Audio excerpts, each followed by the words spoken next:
Hello greetings to all of you, welcome to Himrakshak. तो स्वागत है आप सभी का आज की इस वीडियो में।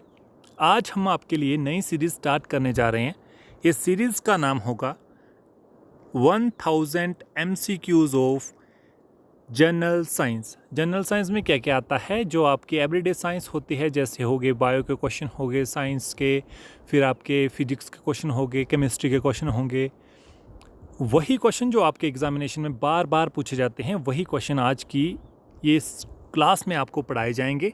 एंड ऑफ द वीडियो आपको बताना है कि आपके इस वीडियो में टोटल है 20 क्वेश्चन। आपको बताना है कि आपके मार्क्स कितने आते हैं। ये वीडियो पूरी की पूरी एक्सप्लेनेशन वीडियो रहेगी, हर एक फैक्ट आपको क्लियर करवाया जाएगा।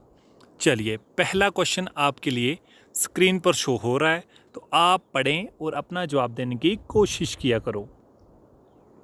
पहला क्वेश्चन है, what colour data is given to endangered species. संकटग्रस्त प्रजातियों को किस रंग की डेटा बुक से दर्शाया जाता है? पता होगा सभी को। तो इस क्वेश्चन का सही जवाब है आपका option C is the correct answer, red data book में। और ये डाटा कौन प्रिपेयर कर सकता है? ये सिर्फ और सिर्फ ये प्रिपेयर कर सकता है IUCN। इसका फुल फॉर्म क्या होता है? इसका फुल फॉर्म होता है international union of conservation of nature. समझ गए? ये इसका फुल फॉर्म होता है। अब question number second, what is the percentage of oxygen in the atmosphere. वायुमंडल में ऑक्सीजन की मात्रा कितने प्रतिशत होती है? काफ़ी आसान क्वेश्चन है, आपको पता होगा ये क्वेश्चन। तो इस क्वेश्चन का सही जवाब है option B is the correct answer. देखिए, हमारे वायुमंडल में और भी पूछे जाते हैं, जैसे नाइट्रोजन कितनी परसेंट पाई जाती है, फिर सबसे ज़्यादा क्या पाई जाती है। तो ध्यान में रखिएगा, सबसे ज़्यादा हमारे वायुमंडल में, हमारे एटमॉस्फेयर में सबसे ज़्यादा नाइट्रोजन पाई जाती है। कितनी पाई जाती है? वो पाई जाती है 78% नाइट्रोजन। दूसरे नंबर पर ऑक्सीजन 21%। तीसरे नंबर पर आर्गन कितनी? 0.943%। ठीक है, ये है आर्गन। और तीसरे नंबर पर ये है कार्बन 0.03%। समझ गए?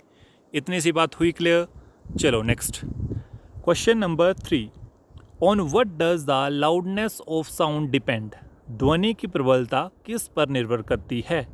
तो इस क्वेश्चन का सही जवाब है option B is the correct answer, आयाम या फिर एप्टीट्यूड बोलते हैं, एप्लीट्यूड बोलते हैं। ठीक है, इसकी आप डेफिनेशन देख लीजिए, लाउडनेस की डेफिनेशन, या फिर आपने ध्यान में रखना है लाउडनेस जो होती है वो डिपेंड करती है एप्लीट्यूड पर। ठीक है, समझ गए? जितनी हमारी इसकी लाउडनेस जो है वो इंक्रीज़ होगी, उतनी ही एप्टीट्यूड इंक्रीज़ होगी। जितनी लाउडनेस इंक्रीज़, उतनी ही एप्लीट्यूड जो है वो इंक्रीज़ होगी। अब एक और क्वेश्चन आता है एग्ज़ाम में कि आपकी जो साउंड है, लाउडनेस ऑफ साउंड, किस में इसकी यूनिट क्या होती है, किस यूनिट में से मापा जाता है? तो आपको ध्यान में रखना है, यूनिट है आपकी डेसिबल। मेरे साथ साथ बोलो डेसिबल। ठीक है, डेसिबल। ये क्वेश्चन आपको आना चाहिए और पेपर में भी पूछा जाता है। नेक्स्ट क्वेश्चन है आपका, what is the main use of sweat. जो हमें पसीना पड़ता है, ये क्यों पड़ता है? इसका भी हर एक चीज़ का कोई ना कोई कारण होता है। जो भी हमारे साथ होती है ना, जैसे आंसू आते हैं, या फिर पसीना पड़ता है, या फिर कोई भी अन्य प्रक्रिया होती है, उसमें कोई ना कोई भगवान ने जो चीज़ें बनाई है हमारे शरीर में, उसमें कोई ना कोई कारण ज़रूर होता है। तो इसका क्या कारण है? जो हमारा पसीना हमें पड़ता है, तो इसका उपयोग क्या होता है? ये हमारे शरीर के टेम्परेचर को कंट्रोल करता है। ये आपको ध्यान में रखना है। जो पसीना पड़ता है ना आपको, वो उसका काम, मेन काम क्या होता है? हमारे शरीर के ताप को नियंत्रित करना। समझ गए? Next question, question number 5, the source that creates the body is. शरीर का निर्माण करने वाला स्रोत क्या है? तो इसमें सिंपल सा आपको याद रखना है, option C is the correct answer, glucose. यदि ग्लूकोज की जगह ऑप्शन में ब्लड शुगर आ जाता तो वो आपका करेक्ट होता, blood sugar. Next, what is produced in the body after vaccination? जब आपको टीका लगता है तो हमारे शरीर में किसका निर्माण होता है? तो आपको ध्यान में रखना है, मेमोरी ऑप्शन में नहीं है, आपको ध्यान में रखना है टीका लगने के बाद हमारे शरीर में एंटीबॉडीज़ का निर्माण होता है। यही एंटीबॉडीज़ जो हैं वो हमें वायरस से प्रोटेक्ट करने का काम करती हैं, यही हमारी रक्षा करती हैं। नेक्स्ट, काफ़ी आसान क्वेश्चन है। The boiling point of water in Fahrenheit, आपको बताना है जो आपका बीपी होता है वाटर का, फ़ारेनहाइट में वैल्यू बतानी है। तो इस क्वेश्चन का सही जवाब है option B is the correct answer, 212 degree Fahrenheit. इसके अलावा यदि आपको सेल्सियस में पूछा जाए कि सेल्सियस में बॉइलिंग पॉइंट कितना होता है, तो ध्यान में रखिएगा 100 डिग्री सेल्सियस, ठीक है। फ़ारेनहाइट में पूछा जाए तो आपको जवाब देना है 212 डिग्री फ़ारेनहाइट। यदि आपको सेल्सियस में पूछा जाए तो 100 डिग्री सेल्सियस। नेक्स्ट क्वेश्चन काफ़ी इंपॉर्टेंट है और नया क्वेश्चन है। इसमें आपको बताना है what is the Latin name of sodium? What is the Latin name of sodium? बताओ। तो इस क्वेश्चन का सही जवाब है Latin name of sodium is natrium. समझ गए? अब बी ऑप्शन है अर्जेंटेनियम। इसका मतलब क्या होता है? ये किसका नेम है? ये आपका सिल्वर का लैटिन नेम है। फिर नेक्स्ट है स्टनम, ये किसका होगा? ये आपका टिन का लैटिन नेम है।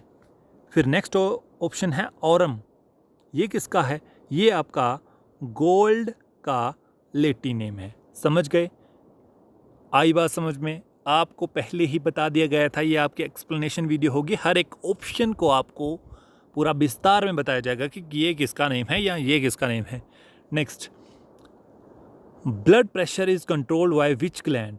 रक्तचाप किस ग्रंथि द्वारा नियंत्रित होता है? तो इस क्वेश्चन का सिंपल सा आंसर है adrenal gland. A is the correct answer. काफ़ी इंपॉर्टेंट क्वेश्चन है ये। ऑंगस्ट्रॉन्ग जो है वो किसकी यूनिट होती है? ऑंगस्ट्रॉन्ग किसका मात्रक है?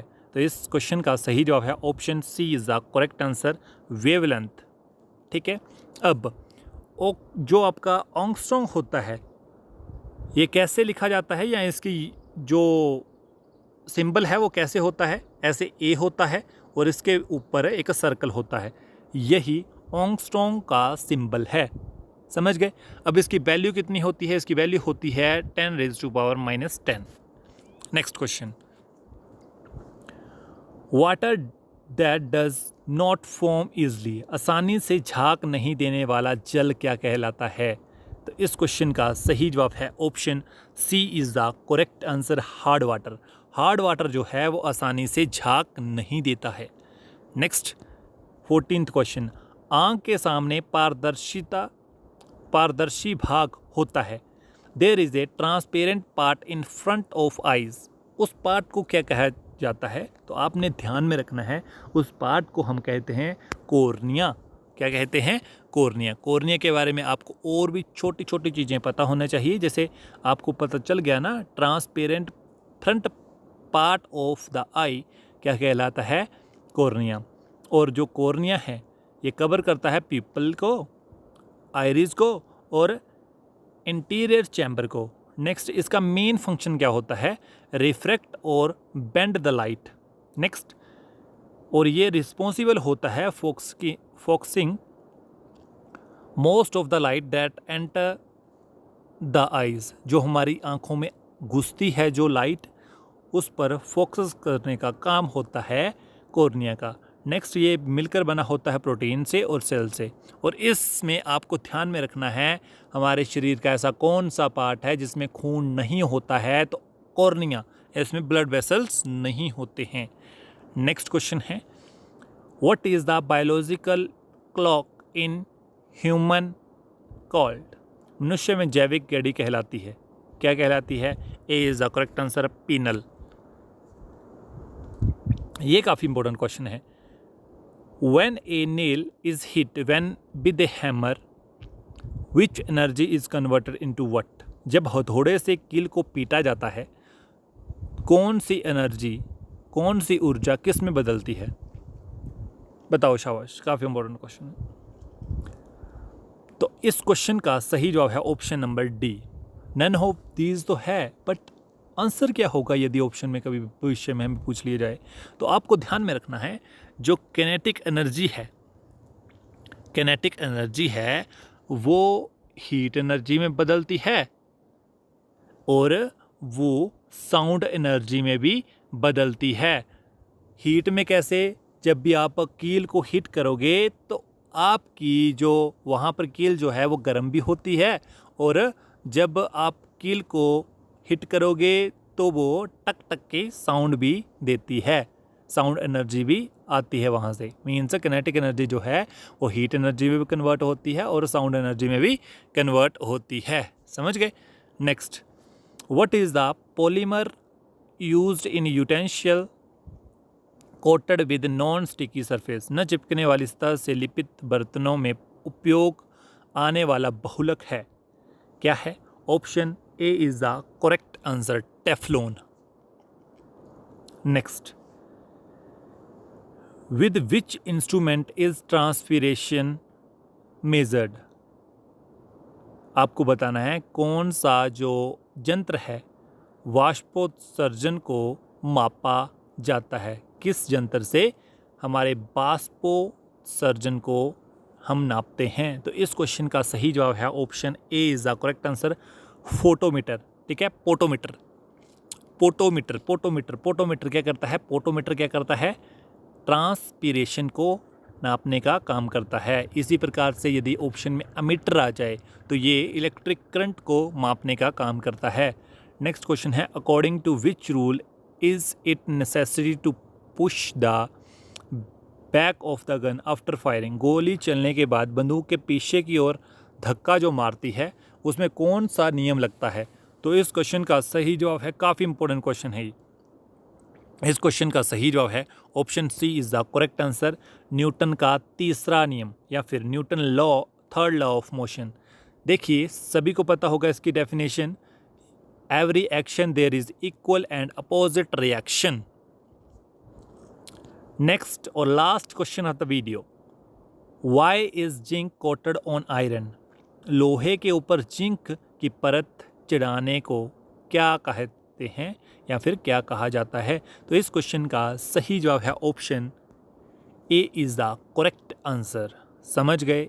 इतनी छोटी सी वीडियो थी हमारी, और आपको बताना है कि आपके 20 में से मार्क्स कितने आए हैं। यदि आपके 17+ मार्क्स हैं तो वेल एंड गुड, आपकी जो तैयारी है वो बहुत ही अच्छी चली हुई है। आपको इसी प्रकार से पढ़ते रहना है। अगर आप इसी प्रकार से पढ़ते रहोगे तो आपको सिलेक्शन लेने से कोई नहीं रोक सकता। इस बार आपने पुलिस की एक सीट जो अपनी पक्की कर लेनी है इस बार, इसी प्रकार से मेहनत करके।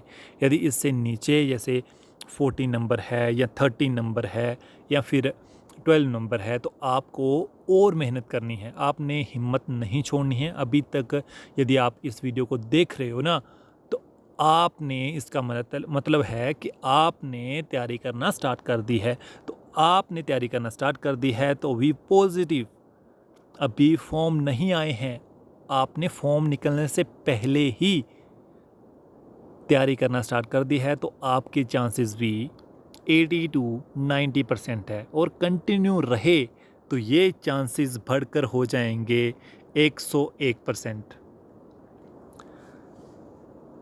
समझ गए? इतनी सी मोटिवेशन आपके लिए काफ़ी है। तो मिलते हैं नेक्स्ट वीडियो के साथ। आपने स्कोर बताकर जरूर जाना है, इससे हमें पता चलता है कि हमारे जो स्टूडेंट्स हैं वो कितने सीरियस हैं पढ़ाई को लेकर। मिलते हैं नेक्स्ट वीडियो के साथ, तब तक आप खुश रहिएगा, पढ़ते रहेगा। धन्यवाद। जय हिंद, जय हिमाचल।